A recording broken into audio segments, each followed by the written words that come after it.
আসসালামু আলাইকুম। কি অবস্থা? আশা করি ভালো আছেন। কথা বলবো গতকাল ঢাকা মাওয়া এক্সপ্রেসওয়েতে যে অ্যাক্সিডেন্টটা হয়েছে। ঢাকা মাওয়া এক্সপ্রেসওয়ে, সেখানে যে অ্যাক্সিডেন্টটা হয়েছে খুবই মর্মান্তিক। আমি যদি বলি এটা অ্যাক্সিডেন্ট না, এটা হচ্ছে একদম সড়কে কাউকে খুন করে ফেলা। আপনি ভিডিও ফুটেজটা দেখছেন কিনা আমি জানি না। একেবারেই ঠান্ডা মাথায় মনে হচ্ছে পিছন থেকে এসে গাড়িটা মেরে দিয়েছে। একেবারে নিরস্ত্র, নির্ভেজাল, কোনো প্রকার কোনো রিয়াকশান নেই। দুটো গাড়ি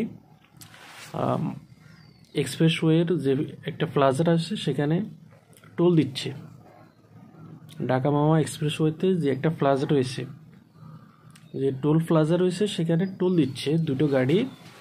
সেখানে একটা বাস পিছন থেকে এসে খুবই রানিং গতিতে একটা টোল প্লাজার সামনে, আপনি আশ্চর্য হবেন, একটা টোল প্লাজার সামনে গাড়ি এত স্পিড আসে কীভাবে? একটা বাস সে সজোরে স্পিডে এসে দুই চারটা গাড়িকে দুমড়ে মুচড়িয়ে ফেলে। এখন এর বিচার কী করবেন আপনি বলেন? সড়কের এই বেহাল দশা কেন? আমি সাধারণত খেলাধুলা নিয়ে ভিডিও করি, এইসব বিষয় নিয়ে তেমন কথা বলি না, কিন্তু নিজের বিবেক আজকে জাগ্রত হয়েছে। গতকাল যে ভিডিওটা দেখছি, আরও আগেই আমাদের সচেতন হওয়ার দরকার ছিল, আরও আগে এইসব অ্যাক্সিডেন্ট হয়েছে। এখন পদক্ষেপ নিতে হবে, আপনাকে পদক্ষেপ নিতে হবে। নিজের বিবেক, নিজের অবজারভেশন থেকে কথাগুলো বলছি। আজকে তো মিডিয়া এটা নিয়ে, আমাদের সুশীলরা আহামরি কোনো কথাবার্তা নেই।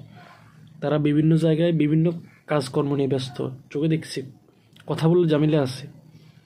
এই যে একটা ঠান্ডা মাথায় যে খুন করা হয়েছে, একটা পরিবারের 4জন নাকি 5জন মারা গেছে, ঠিক জানি না।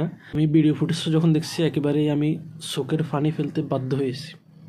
একেবারে নিরস্ত্র সাধারণ দুটো গাড়ি, কোনো আওয়াজ নেই, কোনো স্টার্টিং নেই, কিছু নেই, দাঁড়িয়ে আছে, টোল প্লাজায় টোল দিচ্ছে।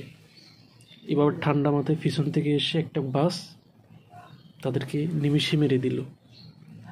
মানুষের মৃত্যুটা কি এত সহজ? না, কথা বলতে হবে। কথা না বললে তো দেশে আপনি অন্যায় দূর করতে পারবেন না। কথা বলতে হবে, কাউকে না কাউকে কথা বলতে হবে। যে অ্যাক্সিডেন্টটা হয়েছে এটা আপনার আমার উপর হতে পারত। আজকে ভিন্ন একজন মানুষের উপর অ্যাক্সিডেন্ট হয়েছে বিধায় আমি চুপ থাকবো, বিষয়টা এরকম না। এই অ্যাক্সিডেন্টের শিকার আমার পরিবার হতে পারত, আমি হতে পারতাম, আমার কোনো আত্মীয়স্বজন হতে পারত, কিংবা আপনার পরিবার হতে পারত, আপনার আত্মীয়স্বজন হতে পারত। কী করবেন? কথা বলতে হবে। দেখবেন, আমরা যারা সড়কে চলাফেরা করি আমাদেরকে প্রতিনিয়ত এইসবের সাক্ষী হতে হয়। কথা বলতে হবে। সড়কের গাড়িগুলো মনে হচ্ছে দেখার কেউ নাই, তারা তাদের নিজেদের মতো করে গাড়ি নিয়ন্ত্রণ করছে, দেখার কেউ নেই।